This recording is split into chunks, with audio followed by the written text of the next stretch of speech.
Despite the continual violence, the border camps were a magnet because here there was famine relief that Kampucheans could count on.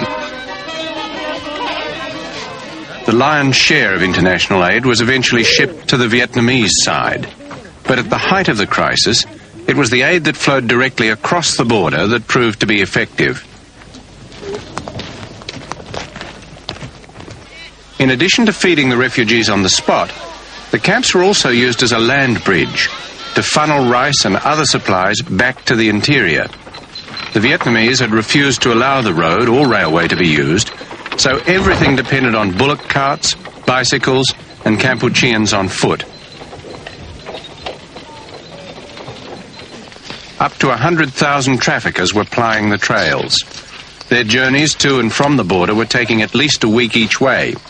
Some were crossing to the other side of the country and taking much longer. There were bandits lying in wait, and Vietnamese soldiers who extorted bribes. Nevertheless, in the course of a year, 150,000 tons of rice were carried across the land bridge. And apart from this, the traffickers were smuggling everything from cigarettes and coloured cloth to fishing line, medicines, music tapes. There was nothing, it seemed, that couldn't be bought and carried in from Thailand.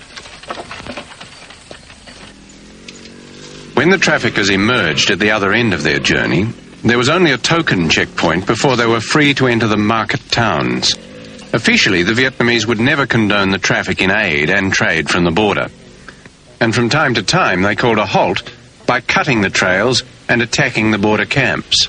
But in general, they turned a blind eye because the black market trade was a lifeline. It was vital to Kampuchea, and it stretched right through to Vietnam.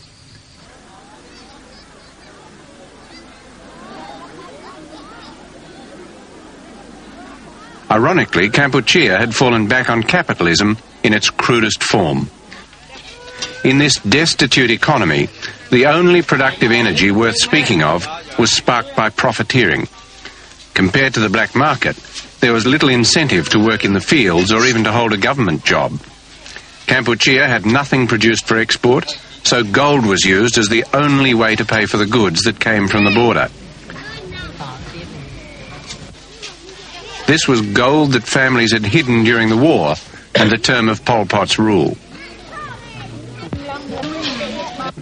The military operation to overthrow Pol Pot was completed in 2 weeks. But the famine that followed lasted for 2 years. Why was that? The food situation, yes. I would like to say that Vietnam, Laos and Cambodia, we have been torn by war for 30 years. So if the European countries, they have passed through 5 years of world war, and Vietnam and the war in Vietnam, Laos, Cambodia is have much more bomb than twice the number of bomb in World War II. If the European countries, they need 5 years to rebuild up their countries, we need at least 30 years, if not more, because more bomb than in everywhere in the history. But there was an immediate crisis. Yeah. And the media? An immediate. It was a very immediate crisis, life and death. It turned out to be death for a lot of people in 1979. Why didn't the socialist bloc respond more quickly? We think if we have not responded to them, they could not survive, because in 79 it was near starvation. It was real starvation. Yes, real starvation, because the regime of Pol Pot since 75, it is enslavation, and the socialist country, they have done their best. If there is no such aid from the socialist country and from the other countries in the world, from Western Europe, from United States, and from your country and so on, they could not overcome these difficulties.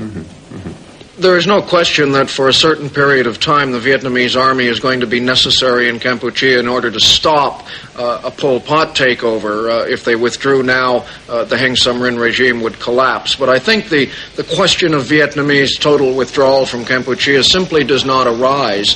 If you study Vietnamese history for the last 700 years in Kampuchea, the manner of conquest has always been to move people forward and follow up with the army.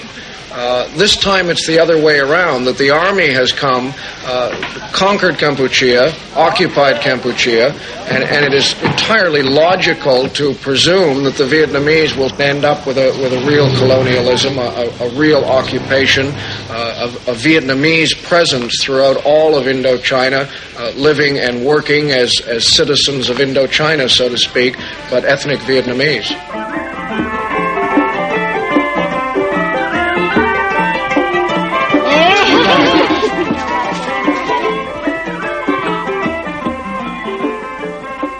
The approach of Heng Samrin is really very miserable, because Heng Samrin is a puppet regime. Cambodia is losing her personality as an independent state.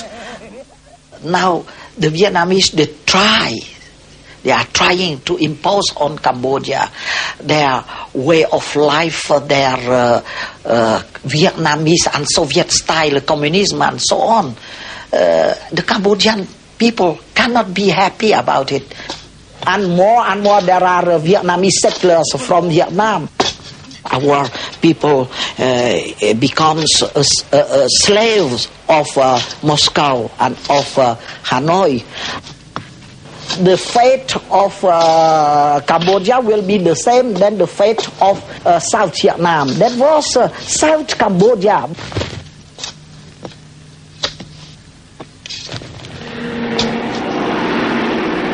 What is the meaning of Angkor now?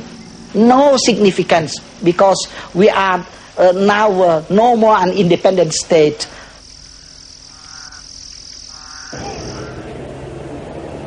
As an army of occupation, the Vietnamese were remarkably liberal at first. They allowed freedom of movement and Buddhist worship, as well as black marketeering. They were at pains to disguise their communism from any reminder of Pol Pot's rule. But that was bound to change. Once the famine receded, the outside world lost interest. But the Vietnamese stayed on. And the longer they stayed, the more they bred resentment. They imposed conscription and forced labor. And now there were new political prisoners, secret arrests, and torture. Inevitably, this all added fuel as the war of resistance mounted. Amnesty claims both Kampuchean and Vietnamese personnel have imprisoned and tortured thousands of political opponents. Vietnam and the Vietnamese